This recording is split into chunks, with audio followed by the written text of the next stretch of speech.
In 2025, the most important question in the world of music was, where is Susan Boyle now? How can you go from being unknown to being on Britain's Got Talent and doing one of the best performances that vast stage has ever seen, and then just disappear like a dream? Susan didn't just sing I Dreamed a Dream, she lived it. As soon as she got up the mic and sang the first note of that song, it became a worldwide hit.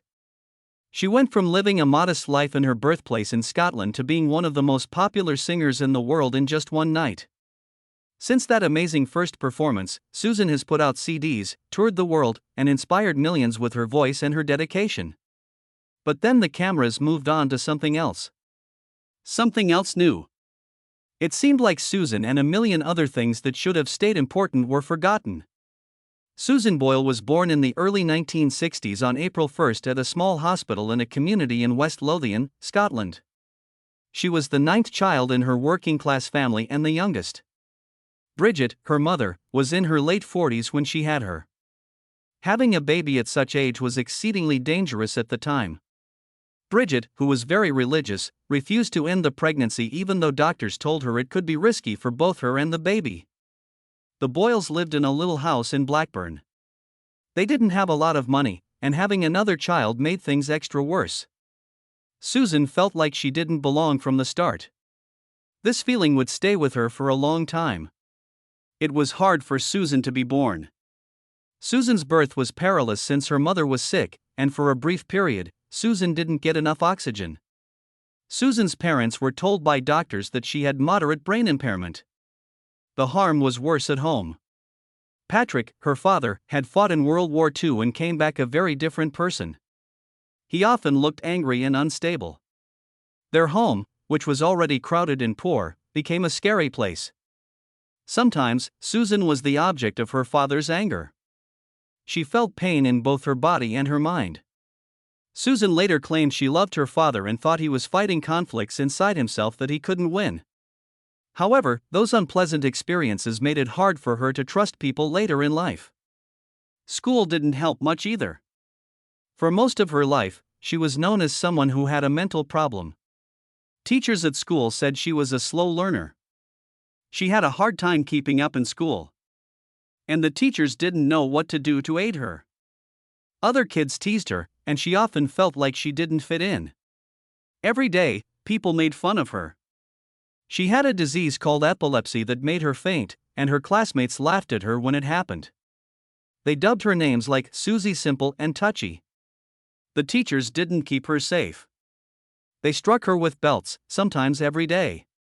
It was a really hard and bad period for her. Sadly, things didn't get any easier. Susan fell in love for the first time when she was in her mid-20s. But her dad ended the relationship without telling her. He answered the phone one day and informed the man that Susan didn't want to talk to him. That man had a child with someone else not long after. Susan's heart was broken. She never forgot how bad it ached. It affected the way she felt about love and trust for the rest of her life.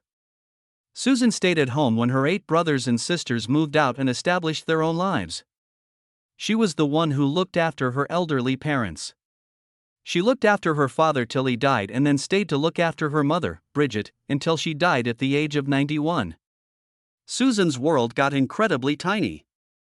She didn't go out very often. She didn't hang out with pals very much. Susan had not moved much since her siblings developed their businesses and started families. She put up her own goals to care for her family. For the next few years, Susan had to deal with the unpleasant diagnosis, and everyone thought she had brain damage from birth. But things changed quickly when she found out the truth. Susan was not brain damaged, she had Asperger's syndrome, which is a form of autism. In fact, she was smarter than most people. The old idea about her was erroneous. This new truth made things finally make sense. Susan felt better, and for the first time she could see herself clearly, without the terrible garment that had made her look ugly. She recorded the song Cry Me a River for a charity CD in the late 1990s. There were just 1,000 copies printed. A local newspaper praised her voice and said her performance was devastating, but not many people outside of her town heard it. Nobody in the world knew about her gift. Not yet, at least. Susan spent all of her savings that year to make a demo cassette. She sung along with his song Cry Me a River and Killing Me Softly. She submitted the cassettes to TV shows and music companies all around the country. Nobody replied. No one ever heard the tapes again. Susan's heart was broken. It seemed like no one wanted to hear her speak. Susan's life shifted again in the first few years of the new decade. Kathleen, her sister, died suddenly. Susan's biggest fan had always been her, so when she died, Susan's heart broke and she couldn't sing anymore. That meant Susan didn't say anything for 2 years. She stopped singing, stopped taking music lessons, and stayed away from anything that reminded her of music. Kathleen had always advised her to let the world hear her voice. Now, both that voice and her sister's voice were gone. A few years later, Susan gently started to sing again, but by then her life had changed. Now, she was focused on taking care of her mother, who was in her late 80s and needed help every day. Susan cooked, cleaned, and took care of Bridget in their little abode. Bridget kept Susan's alive in return. She often encouraged Susan that she had a gift and needed to use it. Susan felt better because of those comments and her closeness with her mother. Susan was able to keep dreaming, even after she had almost stopped, since her mother believed in her. She made a brave choice. She tried out for a TV show called My Kind of People. This was her first genuine chance to be seen by people all throughout the country, but she didn't go on TV. She was hurt by the rejection, but she kept singing at home and in small local places. She never stopped believing in her dream. Susan had through another terrible heartbreak in 2007. Bridget, her mother, died when she was 91. Susan felt like the world was ending again. The one person who had always been there for her was now gone. Susan ceased singing after that. She didn't go out much. She lived in silence and sadness for almost 2 years. People who lived nearby and were friends grew really frightened. Susan looked like she had lost all her energy and will to do anything. After her mother died, the dream she had hung onto for so long seemed to go away. The house that used to have music and laughing was now empty and melancholy. Susan got quite quiet throughout that period. Her modest house in Blackburn was her whole world. The curtains stayed shut. Her neighbors didn't see her very often. Susan wouldn't talk to anyone for days at a time. Pebbles, her cat, was her only friend most of the time. She didn't go to church or gatherings, and she even stopped worrying about how she looked. The house that used to be full of love was now a place of sadness. And it stayed that way until something inside Susan began to change slowly. Susan promised her mother that she would try to share her voice with the world before she died.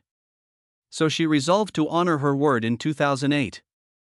She would try out for a show on TV called Britain's Got Talent. She was 47 years old at the time. She didn't work. She had never performed outside of her tiny town before, but that didn't matter. She was resolved to do what her mother wanted. She filled out the form and then went to Glasgow to try out. She was afraid. She wasn't sure of herself, but she went regardless. Susan recalled later, "I wanted to show myself and everyone else that I could do it." That one brave act and vow altered everything. It was the beginning of one of the most remarkable stories in show business. On that day in April 2009, when Susan came onto the stage at the Clyde Auditorium in Glasgow, no one believed her. She was 47 years old, had unkempt hair, and was wearing a simple gold lace dress. The camera showed that folks in the audience were laughing and clearly didn't expect anything remarkable from the person standing in front of them. Simon Cowell, Amanda Holden, and Piers Morgan, the judges, glanced at each other with doubt. When Susan declared she wanted to be as famous as Elaine Paige, the singer, everyone in that building was surprised. The cameras showed people's disbelief again. It seemed like everyone had already made up their minds that she would fail before she ever sang a note. Then Susan sang I Dreamed a Dream from Les Miserables, and everything changed. There was no sound in the room. Simon Cowell's mouth fell open. Amanda Holden looked on in shock. Piers Morgan smiled in shock. The judges shifted from being unsure to being amazed in a matter of seconds. When Susan got to the strong part of the song, the crowd stood up. The applause was so loud that it hurt. Amanda Holden shouted something that was heard all across the world when the song ended. She noted that Amanda's words became part of Susan's story, a reminder that great talent doesn't have to look or be a specific age. Simon later claimed that he had never been more astonished on the show. That show was a big deal. A lot of people all over the world watched it online. That night, the standing ovation didn't stay in the theater.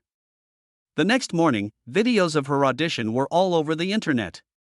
More than 25 million individuals had seen the video in less than a week. That figure went above 100 million in just 9 days.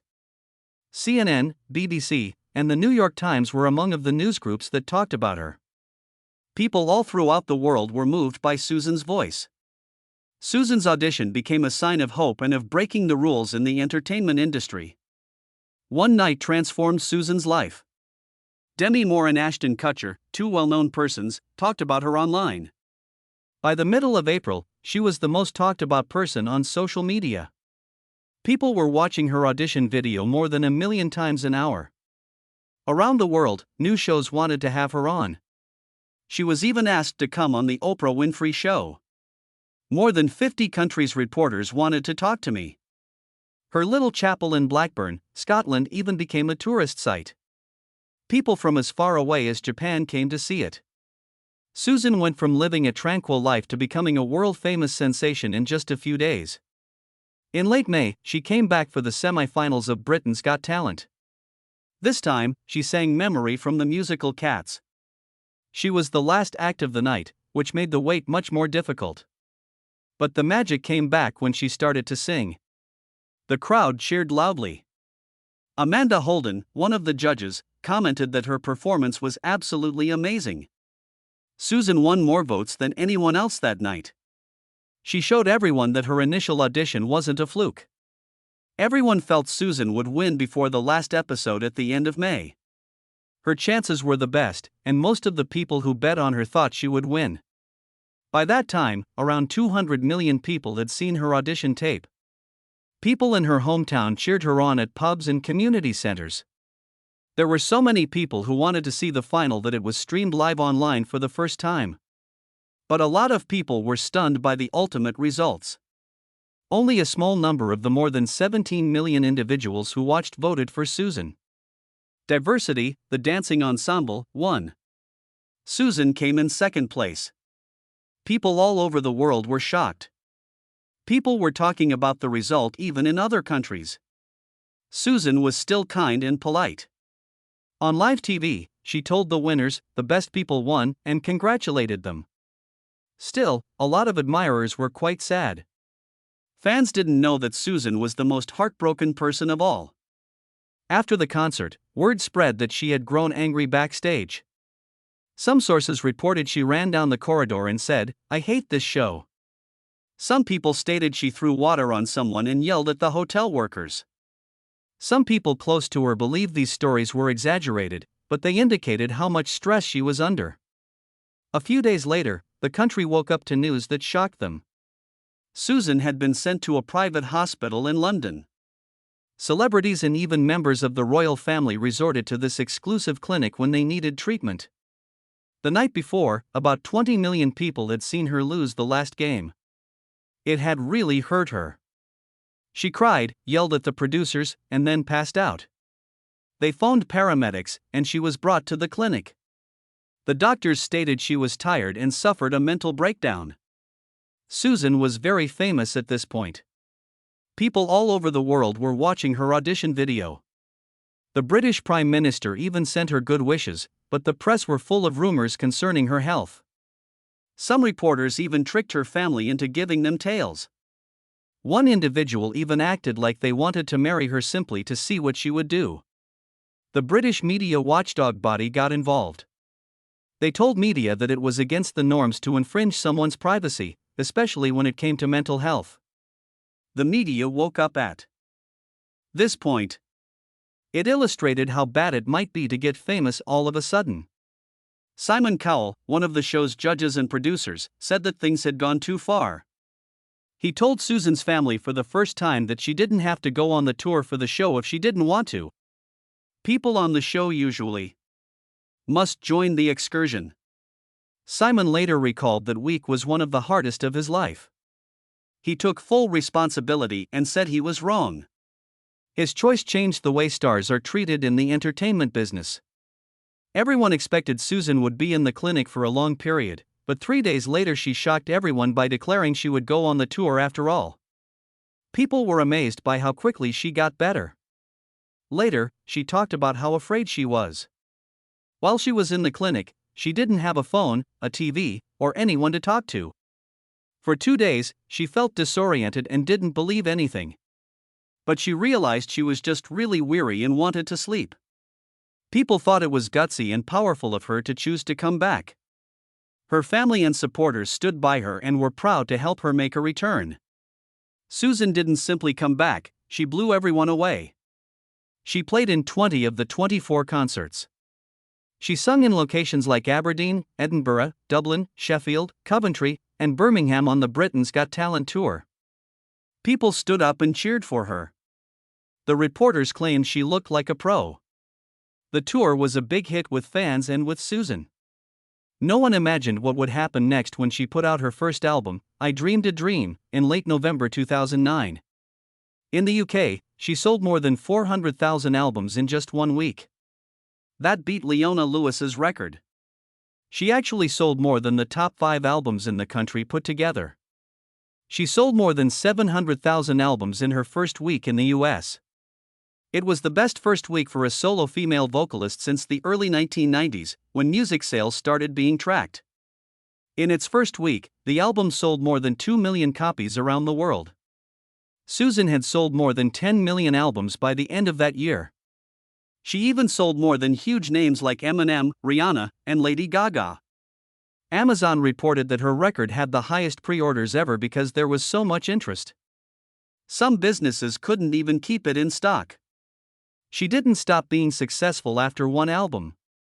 In the next 2 years, she became the first woman in UK history to have 3 albums in a row debut at number 1. I Dreamed a Dream, The Gift, and Someone to Watch Over Me were the names of these albums. Only well-known bands like the Beatles and the Rolling Stones had done something like this before. Susan did it in her late 40s without any specific training or help from a record label. At one point, The Gift was number 1 in both the UK and the US. That was the first time a lady had ever done that. Susan had sold more than 25 million albums around the world by 2021. 10 million of that came from her debut record, but the others did pretty well too. In places including the US, the UK, Australia, Japan, and New Zealand, her records went multi-platinum.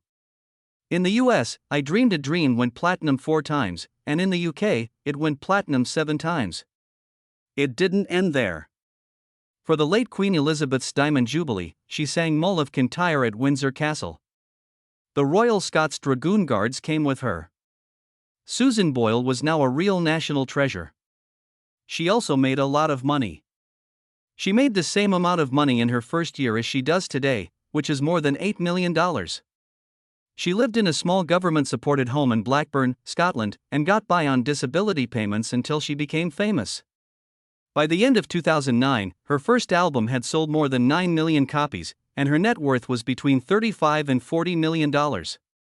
Susan's unexpected fortune sparked tensions in her family behind the scenes. Reports said that her brother had threatened to kill himself if Susan didn't give him $50,000 to salvage his firm. She handed him the money because she thought she had to. She had a virus and a throat illness at the time. Eventually disputed the threats, but the family's confidence had already been broken. Susan made things worse by lying to other family members. She informed them that Jerry had blackmailed her, but that wasn't true. But the lying made things worse. Things became really bad when Susan gave a family member a lot of cash. Susan got furious when that person didn't say thank you and sent messages. However, those texts were considered as harassment. The police went to see Susan and advised her to stop talking to the person. Susan had given her family around $2 million over the years, but instead of bringing them closer together, the money only drove them apart.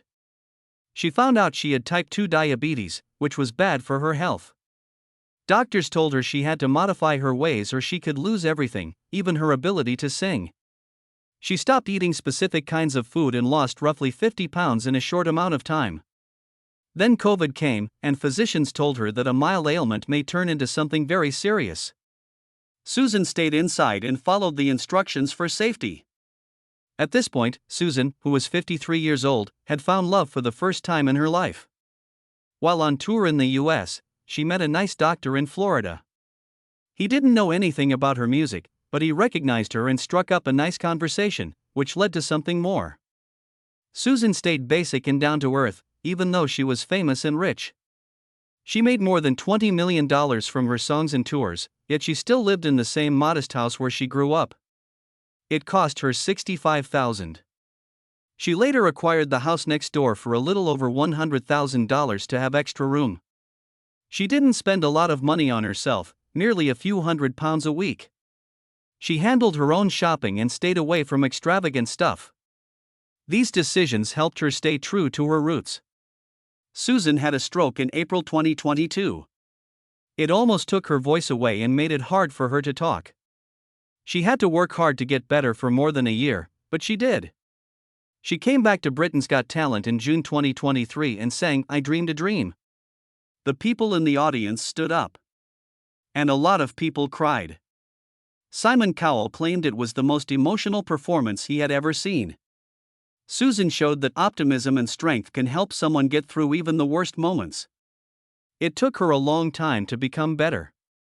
Susan worked out every day for almost 3 years. To get her left side strong again, she performed speech therapy, voice exercises, and physical training. Susan had gotten back roughly 90% of her voice by early 2025, after working for more than 1,000 hours. This was a miracle. Susan went back to social media on her 64th birthday in April of that same year, after not posting anything for 2 years. She wrote a short note. "I'm back. For sure, I'm back. Thanks for being patient. New music, new hopes, and new starts." The post got 500,000 likes. And 50,000 people commented. She also told people about her next endeavors, which include a documentary, a charity song, and live shows. She shared footage of her getting better, her first singing lessons, and happy times with her team. This was it, the comeback that many people had hoped for. Fans can't wait to hear Susan inspire them again.